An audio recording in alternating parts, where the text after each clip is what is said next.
I'm Diana McCullum. I'm Andrew Rodney. And this is Fan vs. Fan for Iron Fist, Part 2. Cast away your childish needs.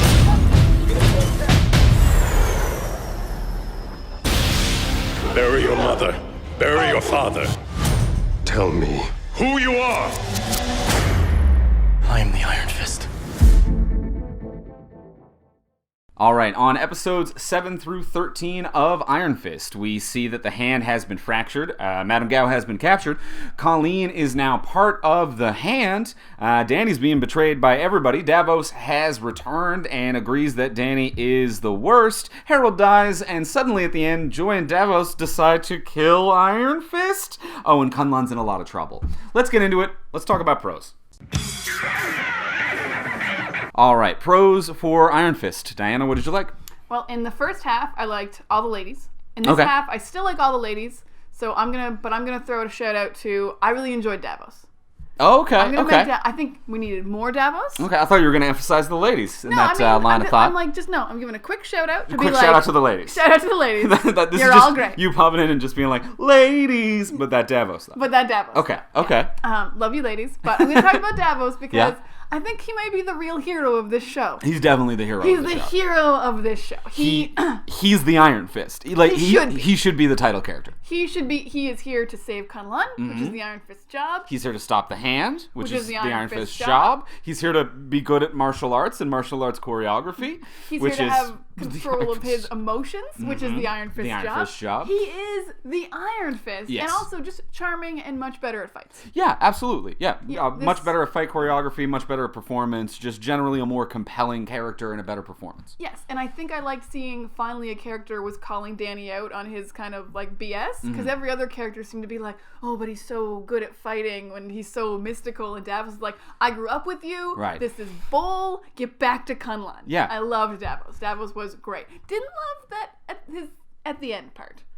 Yes, that came out of nowhere. We'll probably talk about that in the con section. If I can keep it in, if I can ignore that scene, I'm like, Davos was great. Ignoring the final scene with Davos, I'm with you. He was a great character, a great addition to the show. And yeah, you're right. A lot of the characters just gave Danny credit that he didn't necessarily earn in any regard, or at least not that we saw on camera. And Davos acknowledged that he was the voice of the audience in many regards. He had better fight scenes. Just 100% a more compelling character and a delight on screen. And I want to watch the Davos show. I want to watch the show where Davos leaves Kunlun to try to find Danny. Yeah. He can't get back because the portal's closed. He's like, Danny! And speaking of characters who outshine Danny, one of my other pros for this episode 7 to 13 is going to be the Drunken Master fight. Oh, the Drunken Master. Drunken boxing style fight.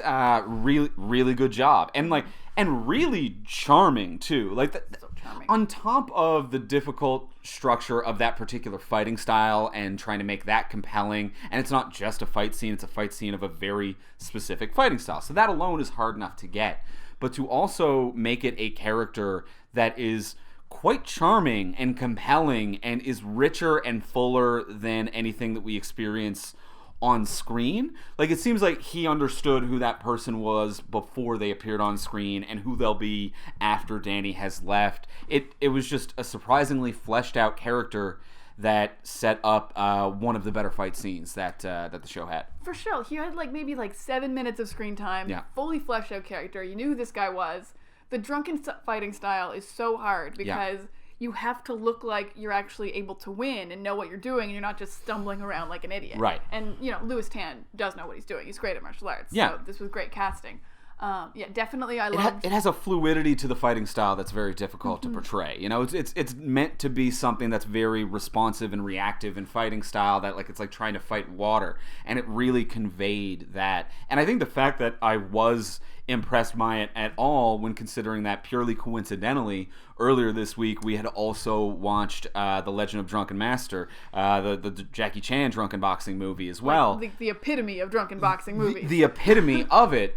And so that's a pretty high expectation to hit. And I think because I watched that earlier this week, it was a little bit underwhelming. But the fact that I didn't hate it comparing it to a legend of that fighting style or a legendary filming sequence of that fighting style, it really holds up. It was a strong pro for me. It was a strong pro. That was probably, I think, the best fight in the show. Sure, yeah. And maybe the gauntlet fights were pretty good too in episode 5. But Yeah, this one was solid. Yeah, fair enough.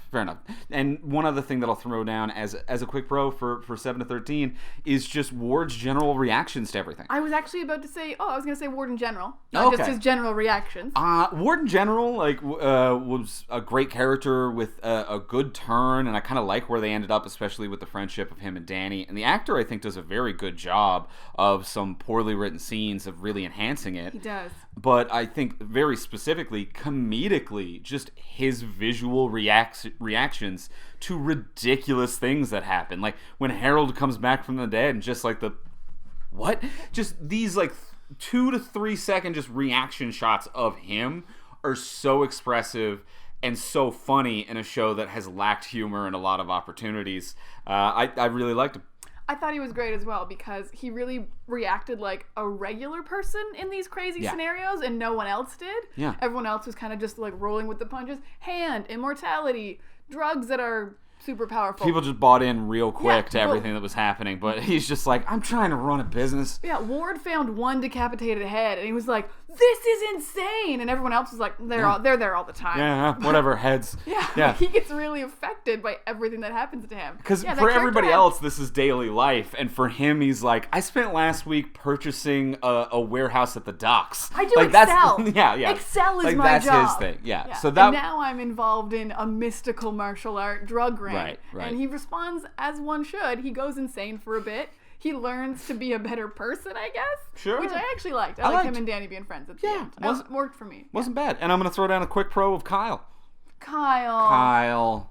We'll miss you, buddy. I miss you, Kyle. You deserve better. You should have just eaten the goddamn ice cream now. What were you thinking? Just enjoy a flavor, you boring idiot, Kyle. You could have had it all, Kyle. You could have. You were our favorite. We were rooting for you. We were all rooting for you, Kyle. I think that's enough for the pros for Iron Fist. Let's switch gears. Let's talk about cons. All right, so let's switch gears and talk about cons. Diana, what didn't you like?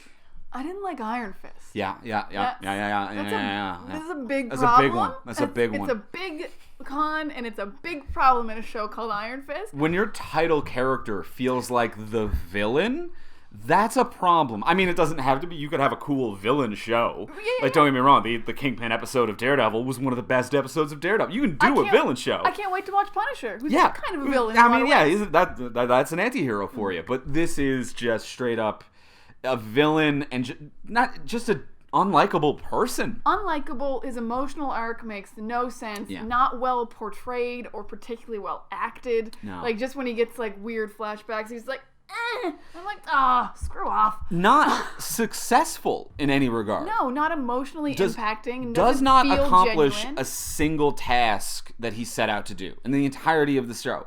Every single task. No, he didn't get his company Harold back. gave It him was his handed company to back him. because His Harold company thought he was could. Yeah, it's just one of those things that he wanted his company back. He didn't get it. An enemy gave it to him. He wanted to destroy the hand. He didn't do it. A fraction within just split the hand in two. Question mark. Colleen's part of it. What's happening? Weird 180-degree character turns that don't make any sense whatsoever due to the writing.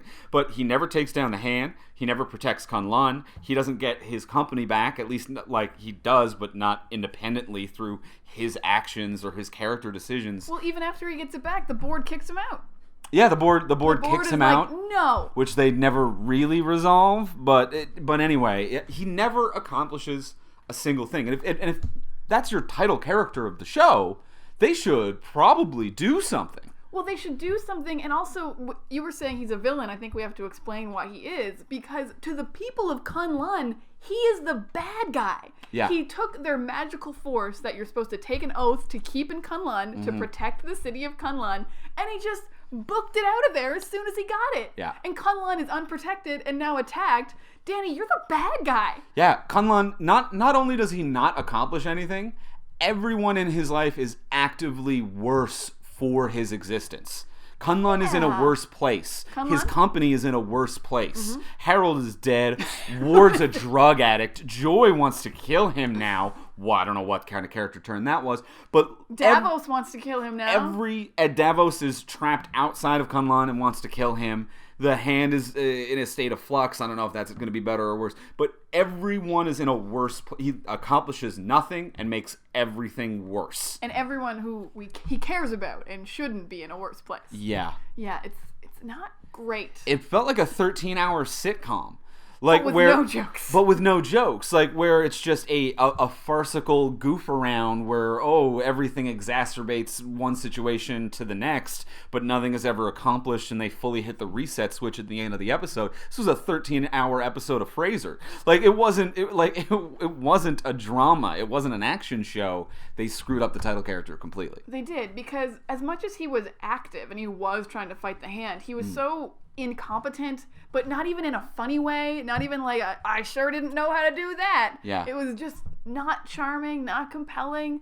Yeah, and I will say, to not be so negative for a second, I liked every other character, I think. I liked every other performance. Yes. I liked the characters. A lot of the character decisions I felt were poorly motivated, which kind of brings me to one of my other big cons, which is the final scene between Joy and Davos.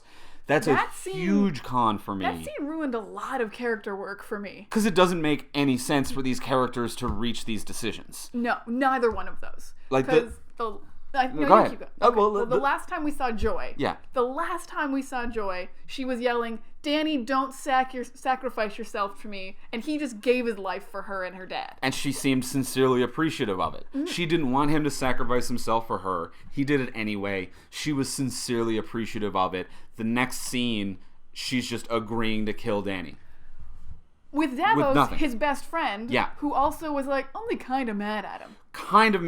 Like, when they had that fight between Danny and Davos, this was another moment of very poor character motivation where it didn't feel like the tension had built up high enough for two friends to fight one another. And even when they started fighting, it really felt like an awkward, mild push, like kids on the playground who don't understand their own strength. Like, it felt very weird and forced. And then all Davos really wanted was for Danny to go back to protect Kunlun. That's all he wanted. The show ends with Danny literally doing the thing that Davos wants him to do. Which means that Davos is now the only character in the show that has accomplished the goal he set out to do. And he's not happy. And Davos, on a 180-degree character shift, decides to kill Danny. And with possibly Joy, has joined the Hand. And possibly because is at a table next, or is just eavesdropping. That scene was very poorly laid out. Just a terrible scene that gives a complete 180 to two characters that last we saw Joy sincerely loved Danny. Sincerely. Was and so Davos, upset. Yeah. And Davos has a history of loving Danny and was just frustrated with the decisions that he made, and Danny needed to fix it, which he did. Mm-hmm. Yeah. Yeah, it was baffling. It was baffling. There was no arc to this. If it had been Ward, I'd be like, sure. He was mad enough at Danny throughout this show that I believe he wants to kill him. But these are probably the two characters, except maybe Colleen, who would want to kill him the least. But at least Colleen was a member of the Hand. So if she decided to kill him, I'd be like, well, sure, you're a member of the Hand. Flat out, Colleen agreeing to that at the end would have made a lot more. Any characters other than Claire. Literally, Claire would be the only more nonsensical character to have in that scene discussing the plot of the death of the Iron Fist. Yeah, just a lot of weird character decisions, a lot of bad plotting out in this show, and it was upsetting because I really, really wanted to love this show. I love Iron Fist. We were hoping for the best, but I think that's enough of breaking it all down and what we didn't like. That's enough of the cons. Let's move on. Let's talk about Easter eggs. All right, so let's move on to Easter eggs. Diana, what did you find? All right, so this Easter eggs on Iron Fist. We start with everyone's favorite cameo, Stan Lee. Excelsior. Old Stan the man. Getting it done. So in episode 13, if you look in the background, you can see they have used again the Stan Lee New York Police Department posters. Mm-hmm. So we've seen these on Jessica Jones and Luke Cage. This is how they put Stan Lee into the Marvel Netflix universe. I think it's a slightly different poster this time than on the other Netflix series, but it's the same idea. Same concept. Stan Lee is watching, and he doesn't have time to do cameos on Marvel Netflix shows. Yeah, fair enough. But he's there. He's there in the background. He's watching you. He may be the watcher, and yeah, he's there kicking it. I think he's the watcher. Okay. Our next Easter egg is, in one episode, we go to Claire's apartment and she's reading a letter. The letter is from Luke Cage in prison. So at the end of his show, he ends up in prison and him and Claire are kind of a thing. And she's reading this lovely letter in her apartment, and if you freeze frame it and read it, it's a really sweet letter. Oh, is it? It's well, I mean, adorable. I assumed it was kind. Oh. I was not like, well, he probably wrote a real mean letter to Claire. But, okay, good. No, at one point he says, I don't think you have to take those karate classes because you could knock me out with a smile. Oh, what a guy. Oh, that Luke Cage. Oh, sweet Christmas. Here we go. And also, as an Easter egg, Claire does say Sweet Christmas at one Yes. point. Oh, which was just such a good feeling. So good. Such a nice callback to Luke Cage. Claire. I love Claire. I mean, she really brought it together. She brings everything. She brings everything together. What else we got? Like the Defenders. All right, so this is a little bit of an older one, but people asked for it last time. So when Colleen goes to her fighting ring match, she is called the Daughter of the Dragon as her fighting name. Okay. So in the comics, Colleen and actually Misty Knight form a detective agency called the Daughters of the Dragon. Ah. So her and Misty are actually going to meet in the Defenders. Okay. I don't think they'll make a detective agency because Jessica's already a detective. Right, So it would kind of make too many PIs. Might be a little redundant. Yeah. Too many PIs. Too many PIs in the kitchen. Of them. Yeah.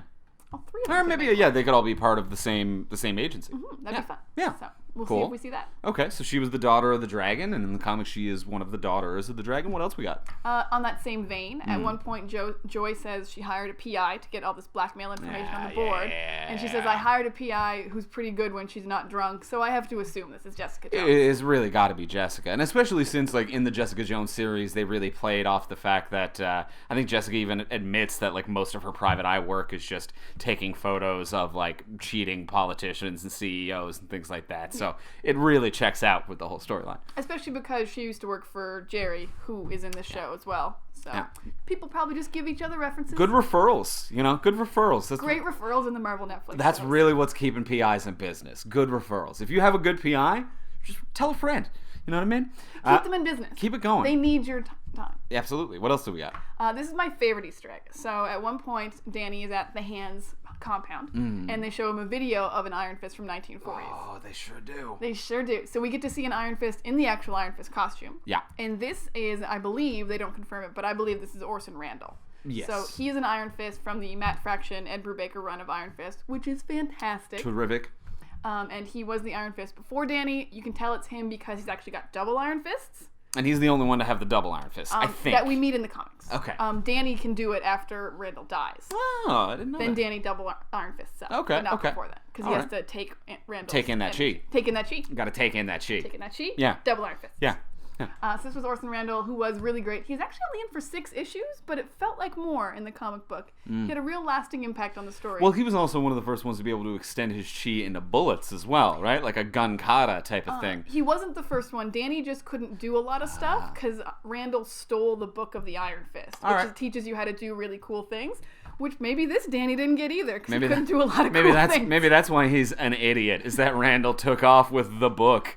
Hey, Danny, why didn't you learn any of the stuff? Someone took the book. We only had one copy. We had one copy. It was a very bad library in Conlon. So we only had one copy, but yeah, that's a terrific Easter egg. I love that one. Yeah. And then the last one that I thought was worth mentioning was, so in this show we meet Daryl, and Daryl joins the Hand. He is Colleen's student.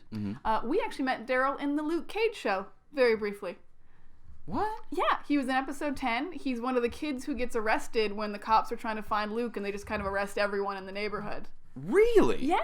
He's listed as Daryl in the IMDb credits. He doesn't get a lot of scenes, and then they just brought him back for this to be like, and he's really turned his life around, except he joined the Hand. So. Opportunities. He got a scholarship. Good work. I don't know what that scholarship means. What are these plot lines? But okay, cool. Hey, he's learned a skill. He has learned. No matter what you have to say about the Hand, the kids are learning stuff. Even if he doesn't join their like nefarious schemes, he's like, but my martial arts. Hey, he knows something. It's hard to get kids to learn nowadays. You know what I mean? If he can even walk. The anymore. texting and the Twitters and the YouTubes and the whatnot. You know how it is. Yeah. Yeah. If he's alive or can walk or able to move. whatever the hell is happening with the Hand. Gao might have magicked him and through a wall. Who knows what's going on there? Who knows what's going on? Those are it for my big Easter eggs that I was really interested in and thought were great. Fair enough. Well, and if you feel like we missed any Easter eggs, be sure to mention it in the comments below. Tell us below if you liked anything I didn't talk about. Yeah, or if you agree or disagree with us. So that's going to be it for us for our part 2 of Iron Fist for episodes 7 to 13. If you didn't already watch part 1, be sure to go back. It'll be either on the side, probably over here, or below down there somewhere for part 1 if you haven't already watched it. So check that out as well. And if you did enjoy this breakdown of Iron Fist, check us out every single week doing our live after show of The Flash. We'll be doing this exact same thing every single week after new episodes of The Flash airs. So be sure to subscribe to Dork Shelf to get the notifications about that. And also follow Dork Shelf on Twitter at Dork Shelf. And I imagine we'll be back for Defenders. Yeah. Talking that. You ain't done with us yet. We're back. Yeah. I'm Andrew Ivney. I'm Diana McCollum. Bye. Kicked him out!